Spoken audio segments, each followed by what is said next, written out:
Insomniacs. Well, assuming that, your insomnia isn't due to some terrible life event that you're all worried about, but, which of course can be part of it. There's lots of things you can do to reduce your risk for sleep problems. The first one I will focus on is caffeine. Caffeine in coffee, chocolate, colas, teas can linger in the system up to 12 hours.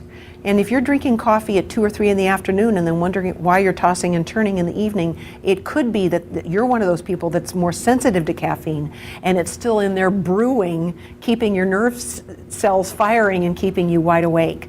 So caffeine's the first thing. I recommend anybody that's battling sleep problems, cut out caffeine for 2 weeks. Don't drink coffee, don't drink tea, don't eat chocolate, and don't drink colas or any of the energy drinks, the Red Bulls and all that stuff.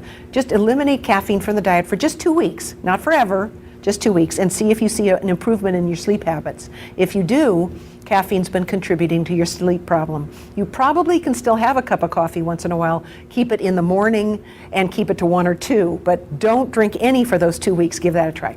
Second thing is, keep your evening meal light. Yes, a great big heavy meal will make you groggy, but it actually interferes with a sound night's sleep.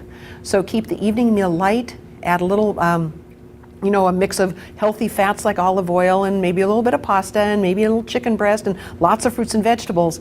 Eat at least 2 to 3 hours before you go to bed. 4 is even better.